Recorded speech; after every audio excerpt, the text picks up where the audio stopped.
Je kunt kruiden natuurlijk kopen in de winkel. Maar hoe leuk is het om deze uit je eigen tuintje te kunnen pakken? Dat moet je dan natuurlijk wel goed aanleggen. Goedemorgen Chantal. Goedemorgen. Basilicum, bieslook, tijm, oregano, dat zijn kruiden. Maar dat zijn bij de meeste mensen alleen maar in kleine potjes in de keukenkastjes, toch? Ja. Maar het kan anders. Ja, er zijn heel veel kruiden die zijn heel gemakkelijk om gewoon echt in de volle grond in de tuin te zetten. Wat hebben we? Tijmsoorten, oregano, munt, citroenmelisse, rozemarijn, lavendel, keukenlaurier komt aan bod. Genoeg om aan te pakken. Genoeg om aan te pakken, Oké. ja. Hoeft niet al te diep, toch? Nee, hoeft niet al te diep. En ik maak heel even de baan. En dan dadelijk is het gewoon een beetje grond aan de kant duwen als je de planten erin zet. Nou, en dit treetje zit er 8, dus die mogen hierover verdeeld worden. Oh, naast elkaar, gezellig. Oh, dat ruikt lekker zeg. Munt. Wat is dit? Het is een tijmsoort. We kennen hem allemaal als groene tijm. Oké. Maar deze heeft een mooie bont blad. Iets Dus zoetiger. heb je, ja, en iets meer kleur. Ja.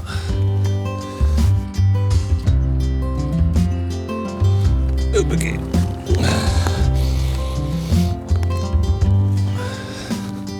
Dit wordt heel speciaal, hè? Want die zie je niet zo vaak terug in tuintjes bij de mensen. Hè? Nee, ik denk dat de meesten hem wel kennen als gewoon als vaste plant of als zomerbloeier. Dit is een salvia soort. Niet als kruid, hè? Nee, niet als kruid. Dit is witte salie.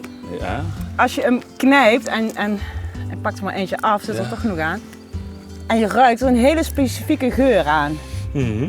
Ja. Ja. Dit is lekker op, bij een barbecuegerecht of bij lamsvlees. Oké.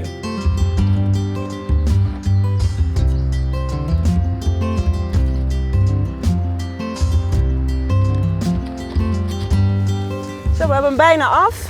Oh. Maar we hebben hier nog een stukje over en het is een beetje een afkadering. Ja. Dus dan gaan we daar keukenlaurier in zetten. Oké.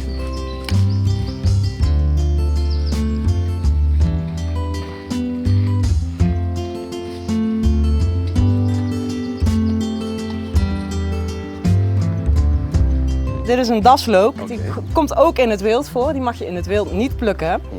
En juist omdat die zo verwilderen, zetten we die in deze bak, zodat die mooi een beetje compact blijven en niet dadelijk door de hele tuin gaan. Ja. Ik maak daar heel graag pesto mee. En dat is dan eigenlijk heel gemakkelijk. Want als je pesto met basilicum maakt, heb je knoflook nodig. Maar omdat hier die knoflooksmaak al aan zit, hoef je dus eigenlijk alleen maar een beetje peper, zout en olie toe te voegen. En je bent klaar. En het is lekker onder kruidenboter.